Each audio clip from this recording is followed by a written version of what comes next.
Hi everyone, I'm Tally, this is Farrell, and we are bored of it. Today we're going to review Mercurial, and this is in some ways a little bit different than our usual reviews, just because, spoilers, it's not a game that we were wild about, but I just think we wanted to talk about it because it's one of these interesting examples of almost there and where things can be missteps and go wrong, when this was originally something we were very excited for, and at least what it was supposed to be was very much something that we enjoy generally in other games. So what is it?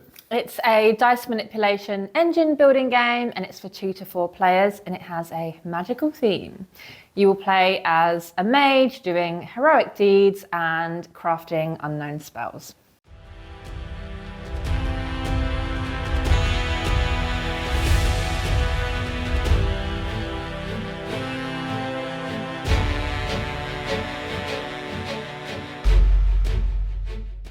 In Mercurial, essentially what you're trying to do is to create spells which will generate power, and then the amount of power you generate will allow you to select from a kind of, if you will, victory point card that will give you a variable number of victory points, and then kind of repeat until somebody has a set amount of these.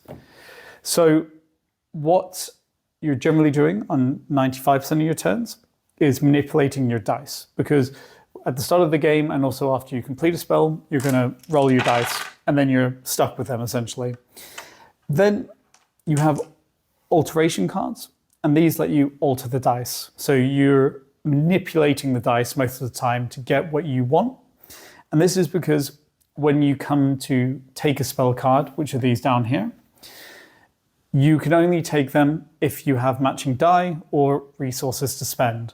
So you need to manipulate your random roll into something you can use. And often you're trying to chain certain types of spells together because you have different elements of power. So you have to check, ruin and restore.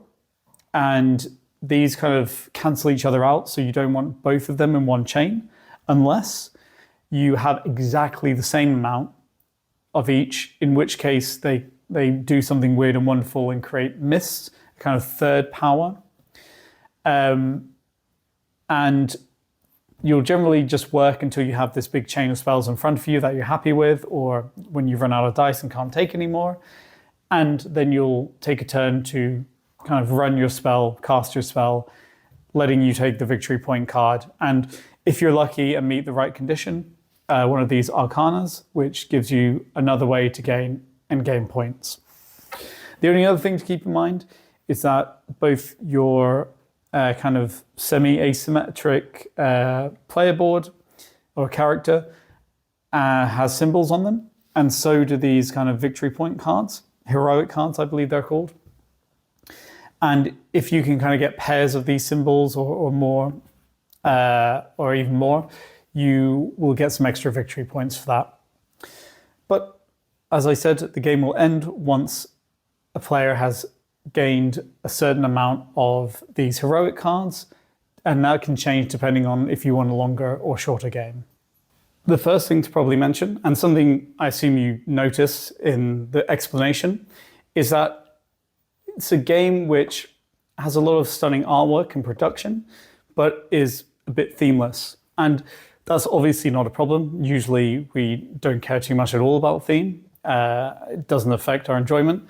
But I think here they've fallen into the trap of being one of those games where there's a lot of jargon, essentially, like, ruin and restore and arcanas and heroic cards and these alterations. And because it's kind of unthematic, it doesn't really feel like you're creating magic and controlling it and manipulating it. It feels like you're turning a die over. It makes it difficult to get into and kind of remember when you come back to it what all these weird words mean. And that's just something that you definitely are going to keep hold of the reference sheet and have to try to remember what type of card is this, what type of thing does that refer to, and all of those things. Probably the most egregious misstep, though, of Mercurial is the amount of randomness it injects into the game, which in many ways is kind of an efficiency puzzle, trying to cast these spells as quickly as possible and as powerfully as possible while racing to get the required heroic cards to end the game. Because if you're the one who ends it, you're likely the one who's going to have more heroic cards than anyone else, which is probably more points. But the first problem you'll encounter is you roll all the dice, and what you roll is random. What's in the marketplace can be random. And there's not really much of a way that the marketplace shifts without players taking the cards. Now, for example, here, I haven't rolled anything which matches 5 out of those 6 cards. And I just dealt these randomly, by the way. I didn't set this up or anything. So in this situation, I would have to make alterations to my dice to manipulate them, which is fine, that's the game, right? But then if one of the other players rolls maybe 3 water symbols, which is a very common motif down here at the moment, they will then instantly be able to start working on those spells and taking those cards without doing any of the kind of groundwork that I would have to do, literally kind of cutting the amount of effort required to cast a spell by a significant amount. And so I think you can initially see the problem here where it comes into the different elements of randomness bouncing off each other. Then you have to question, okay, well, I have this, I need to get an alteration card. Let me look, is there any that I can actually use that matches these, that turns it into what I want? And maybe there is, maybe there isn't. And another criticism coming on from the alteration cards is that as you play, you'll take them to convert as you need. But the problem is they're always situational because it's always this type of die face into that type of die face. And that's very dependent on what spells you're trying to go after. And this means that when you build up a hand of cards, you don't start getting more powerful or getting these big bad combos. It's just that you have a hand of cards that are situational and you might be able to adapt a little better than you could at the start of the game. It's not exciting. The bigger issues come where the imbalance meets that randomness, because there's a very weird distribution of victory points amongst the Arcanas and the heroic cards. The heroic cards kind of range in points from 4 to 15, but there is really no reason to ever look at the lower point cards, because having these cards and gaining them is bringing you closer to the end of the game. And these cards are also the main way you'll get points in the game. So because a single card here could give you 15 points, and you need at least 4 of these 4-point cards to equal or surpass it, but then you only have 1 more card before you trigger the end of the game. So it's just a weird fact that there's so many of them in this heroic card deck, and they kind of block out the marketplace from the cards that you actually want, the high point cards. And I've just never seen anyone take a lower value card unless they absolutely couldn't do any better. And it's not that hard to kind of generate spells that get you up to these high point cards either. It just takes a little bit more time. It's just very weird because it ends up blocking players, giving players less choice, not rewarding players for how well they can do. And then you turn to the Arcanas, and these give you a base amount of points, and then some points on top based on what spell cards you have at the end of the game. And I have 2 examples here. This one gives you 1 point for every 4 cards of any spell card, any type. This one gives you 1 point for every 2 spell cards that have the ether symbol on them. Now, from that breakdown, 4 and 2, you would think that 50% of the total deck would be ether cards, but it's not. It's only 1/3, which means that objectively, this is much harder to gain points from than this one is.